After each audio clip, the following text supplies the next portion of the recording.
Aku terbangun karena suara gemerisik aneh yang berasal dari lorong. Kegelapan sebelum fajar masih menyelimuti di luar, dan telepon di meja samping tempat tidur menunjukkan pukul 4.38 pagi. Lenka tertidur di sebelahku, mendengkur pelan, hidungnya terbenam di bantal. Rambut pirangnya terurai di atas sarung bantal yang sudah pudar. Berusaha agar tidak merusak pegas ranjang tua yang berkarat, aku merangkak keluar dari bawah selimut wol tebal yang berbau lembab dan deterjen cucian.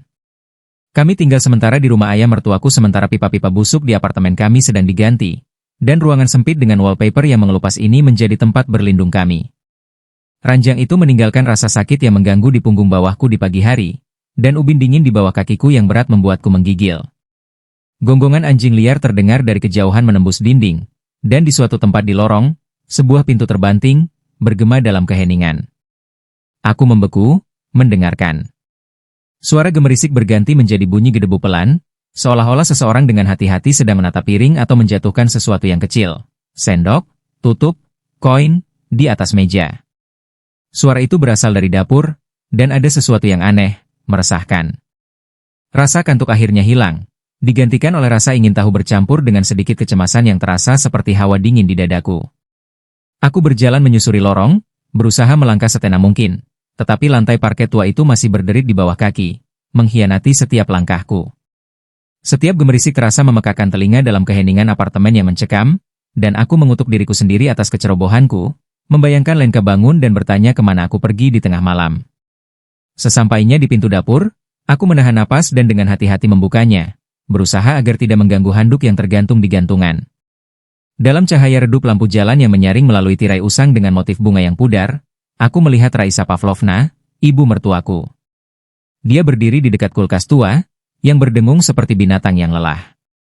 Sosoknya yang besar bergoyang mengikuti irama. Pintu lemari dinding, yang seringkali sikuku menyentuhnya, berderit seiring dengan gerakannya, mengeluarkan suara monoton, hampir menghipnotis. Sebungkus biskuit oatmeal yang terbuka tergeletak di atas meja, sendok kotor tergeletak di dekatnya, dan gelas yang belum dicuci dengan noda teh kering berkilauan di wastafel. Lantai kayu di bawahku berderit dengan mengerikan, dan suara itu bergema di dapur seperti suara tembakan.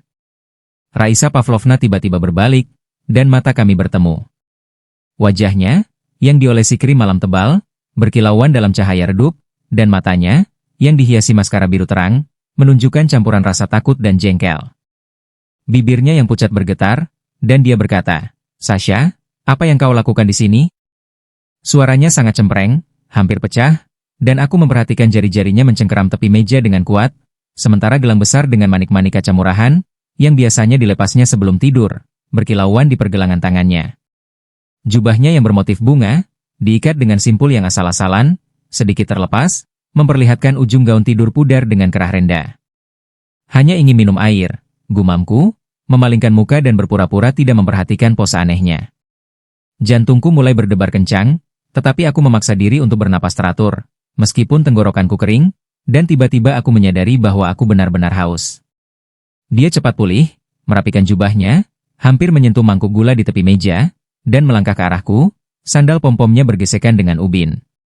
"Aku akan merebus air, karena kau sudah bangun," katanya dengan perhatian seperti dedilan, meskipun itu sangat tidak seperti dirinya. Raisa Pavlovna biasanya bahkan tidak mencuci cangkirnya sendiri, meninggalkannya di wastafel untuk keperluan siaran atau menggerutu bahwa anak muda telah menjadi begitu malas sehingga yang mereka tahu hanyalah bagaimana menghabiskan waktu mereka di ponsel mereka. Aku mengangguk, mencoba untuk tidak melihat lemari malang itu, yang sepertinya mengejekku dengan deritnya. Saat aku meraih kaleng teh di rak tepat di atas tempat dia tadi berdiri, pandangan kami bertemu lagi. Sesuatu yang aneh terlintas di matanya. Entah itu ejekan atau tantangan, atau mungkin sesuatu yang lebih buruk, membuatku merinding. Aku segera berpaling, fokus pada tutup kaleng, yang, sialnya, menolak untuk dibuka, jari-jariku dengan canggung meraba logamnya. Pada saat itu, alarm berbunyi nyaring dari ruangan, suara tajam dan menusuk yang membuatku terkejut, hampir menjatuhkan kaleng itu. Lenka bangun. Raisa Pavlovna segera menegakkan tubuhnya, merapikan rambutnya yang acak-acakan, mengikatnya menjadi sanggul berantakan, dan berkata dengan nada memerintahnya yang kini sudah familiar, "Kenapa kau berdiri di sana seperti batu? Mandilah, aku akan membuatkanmu telur." Suaranya terdengar seolah tidak ada hal luar biasa yang terjadi, tetapi aku melihatnya melirik lemari sebelum berbalik ke kompor. Aku bergegas pergi, tetapi bertemu dengan Lenka yang masih mengantuk di pintu. Dia menyipitkan mata karena cahaya, menggosok matanya dan menguap. Piyamanya yang melar dengan gambar boneka beruang pudar menggantung di bahunya yang kurus. "Kenapa kamu pucat sekali?" gumamnya, menggosok pelipisnya dan meringis mendengar suara jam alarm yang masih berbunyi di ruangan itu. "Hanya pengap," gumamku, sambil menyelinap ke kamar mandi. Air dingin yang memercik dari keran tua itu sedikit menyadarkanku, tetapi pemandangan di dapur tidak hilang dari ingatanku. Tin. Apa yang dilakukan ibu mertuaku di dekat lemari sepagi ini? Mengapa dia begitu gugup saat melihatku? Dan tatapan apa itu di matanya? Seolah dia tahu sesuatu yang tidak kuketahui. Aku linglung seharian di gudang. Kotak-kotak suku cadang mobil terasa lebih berat dari biasanya, dan suara mandor, yang berteriak tentang keterlambatan pengiriman dan para pemalas yang tidak bisa mengisi catatan pengiriman dengan benar, sepertinya datang dari jauh. Aku terus mendapati diriku menatap satu titik, memutar ulang pertemuan pagi yang canggung itu di kepalaku. Aku mencoba meyakinkan diriku sendiri bahwa aku hanya membayangkannya, bahwa tidak ada hal aneh yang terjadi. Jadi bagaimana jika ibu mertuaku mengunyah kue tadi malam atau memutuskan untuk membersihkan lemari? Tapi sesuatu tentang perilakunya, gerakan tiba-tiba itu, suara seraknya, terus menggangguku. Aku ingat bagaimana dia mencengkeram meja, bagaimana gelang tangannya berkilauan dalam cahaya redup, dan setiap kali aku merasakan ketegangan di dalam diriku. Saat makan siang, aku sangat kelelahan sehingga aku bahkan tidak pergi ke ruang makan, tetapi hanya duduk di atas kotak di ruang bawah tanah, memandang ubin yang retak dan mencoba mengumpulkan pikiranku. Malam itu, ketika aku dan Lenka pulang, ibu mertuaku sudah pergi. Ibu ada rapat di kantor perumahan. Mereka akan berdebat lagi tentang pipa minyak, jelas Lenka, sambil mengambil sekantong pangsit dan sebotol krim asam yang hampir kedaluarsa dari lemari es. Kami memasak pangsit dan makan malam, duduk di meja dapur reot yang berderit setiap kali bergerak. Lenka bercerita bagaimana rekannya berdebat lagi dengan bosnya, dan aku mengangguk, hampir tidak mendengarkan, karena lemari itu dan tatapan Raisa Pavlovna masih berputar-putar di kepalaku. Setelah makan malam, kami menonton beberapa episode serial TV lama di laptop. Lenka tertidur di bahuku, dan aku menggendongnya ke tempat tidur lipat, menutupinya dengan selimut kasar yang berbau deterjen. Aku berbaring di sebelahnya, tetapi aku tidak kunjung tertidur. Aku berbaring di sana, menatap langit-langit, di mana kegelapan. Noda-noda dari kebocoran lama, dan saya mendengarkan setiap gemerisik di apartemen. Malam itu, sentuhan ringan di bahu saya membangunkan saya. Saya membuka mata dan dalam cahaya redup melihat Raisa Pavlovna, membungkuk di atas tempat tidur lipat. Rambutnya terurai, dan kilatan aneh, hampir seperti demam, menyala di matanya. Dia mengenakan jubah bermotif bunga yang sama, tetapi sekarang diikat dengan sembarangan, dan saya memperhatikan dadanya naik turun, dan rantai tipis dengan salib yang belum pernah saya lihat sebelumnya berkilauan di lehernya. "Diam," desisnya, "jangan membangunkan Lenka." Tangannya menyelip di bawah selimut, dan saya membeku, tidak percaya apa yang sedang terjadi. Darah berdenyut di pelipis saya, tenggorokan saya tercekat, seolah-olah seseorang telah mengencangkan jerat. "Kau melihat semuanya pagi ini."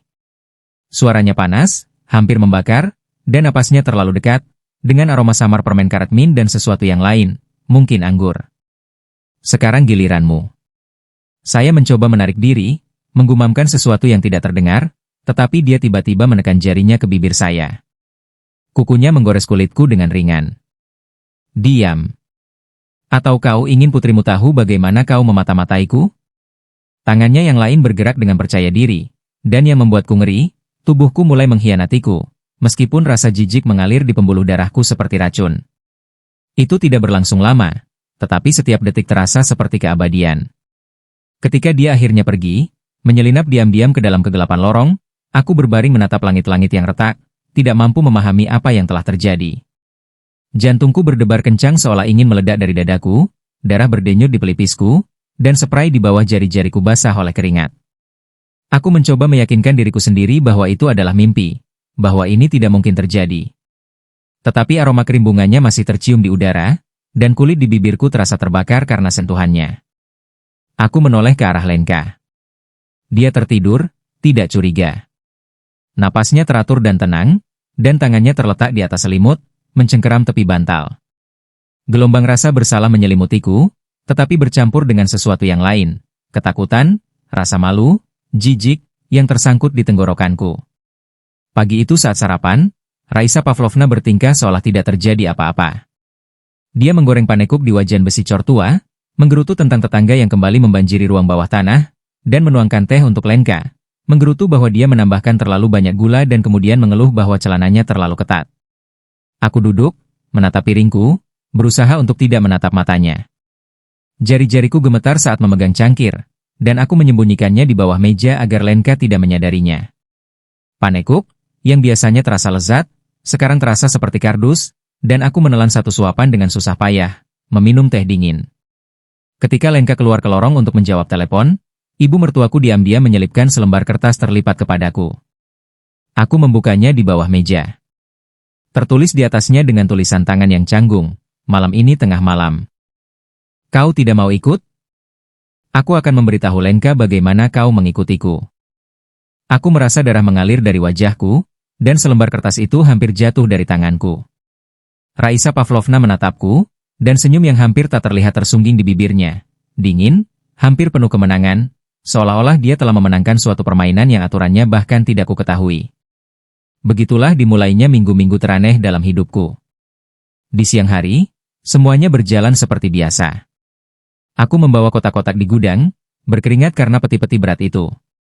Lenka memasak makan malam, biasanya kentang dan potongan daging atau borske. Dan kami mengobrol tentang bagaimana renovasi di apartemen kami berjalan. Dia menunjukkan kepadaku foto-foto wallpaper yang dia temukan online dan bertanya apakah terlalu gelap. Dan aku mengangguk, hampir tidak memperhatikan, karena yang berputar di kepalaku hanyalah selembar kertas itu dan kata-kata Raisa Pavlovna. Kami membahas jenis ubin apa yang akan dipilih untuk kamar mandi dan berdebat tentang apakah akan mengambil pinjaman untuk mesin cuci baru. Tapi semuanya terasa tidak nyata, seperti pemandangan dalam drama murahan. Di malam hari, setelah Lenka tertidur, aku berbaring terjaga, menatap angka-angka yang bersinar di ponselku, menunggu jam menunjukkan tengah malam. Raisa Pavlovna akan muncul diam-diam, seperti bayangan. Langkah kakinya teredam oleh karpet di lorong, dan hal yang sama akan terjadi lagi. Pemerasannya telah menjebakku. Aku takut dia akan benar-benar memberitahu Lenka versi kebenaran yang diputarbalikkan, dan hidup kami akan runtuh seperti rumah kartu. Dan aku bahkan lebih takut pada diriku sendiri, karena terlepas dari semua kengerian itu, tubuhku terkadang menuruti sentuhannya. Dan itulah bagian terburuknya, seolah-olah aku mengkhianati bukan hanya Lenka tetapi juga diriku sendiri. Setiap pagi, aku menatap Lenka dan merasa seperti bajingan sejati. Dia tidak menyadarinya, atau tidak ingin menyadarinya. Terkadang dia akan mengerutkan kening, melihat lingkaran hitam di bawah mataku, dan bertanya, apakah semuanya baik-baik saja? Apakah aku sakit? Aku akan menertawakannya, bergumam sesuatu tentang kelelahan karena pekerjaan atau panas yang tidak kunjung reda bahkan di malam hari, tetapi di dalam hatiku aku merasa malu. Terkadang aku menangkap tatapan Raisa Pavlovna padaku, dan di matanya aku bisa membaca ejekan yang sama seperti pada hari pertama.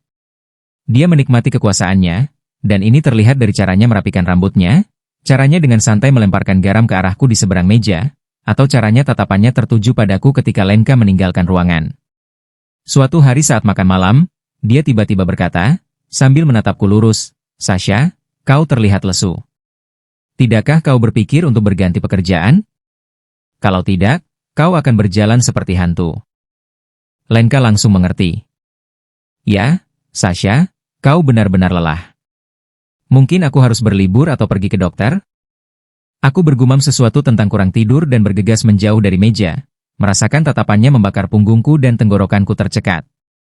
Sebulan kemudian, renovasi apartemen kami akhirnya selesai. Kami mengemasi barang-barang kami, memasukkan pakaian dan piring ke dalam kotak kardus yang compang-camping dan memuatnya ke dalam lada tua milik tetangga, yang setuju membantu dengan imbalan sebotol vodka dan beberapa kaleng sup. Pindahan itu sangat melelahkan. Lenka berlarian di sekitar apartemen, memeriksa apakah kami melupakan sesuatu, dan aku menyeret kotak-kotak, berusaha untuk tidak memikirkan apa yang kutinggalkan. Setiap deri terasa familiar di apartemen baru. Setiap gemerisik di luar jendela mengingatkanku pada lemari itu dan malam-malam yang ingin kuhapus dari ingatanku. Raisa Pavlovna tidak keluar untuk mengantar kami. Dia berdiri di ambang pintu, tangannya disilangkan di dada, mengenakan jubah bermotif bunga dan gelang besar yang sama di pergelangan tangannya, menatapku dengan senyum yang sama, dingin, hampir penuh kemenangan, seolah-olah dia tahu dia telah menang. Aku masih tidak tahu apa yang dia inginkan, kekuasaan, balas dendam, Atau apakah ini hanya permainannya, di mana aku hanyalah pion? Terkadang aku terbangun di tengah malam, dan sepertinya aku mendengar langkah kakinya di lorong atau derit loker sialan itu.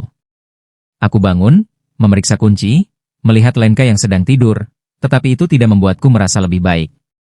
Aroma kerimbungannya, rasa malu, dan suara derit itu sepertinya menghantui hidupku selamanya.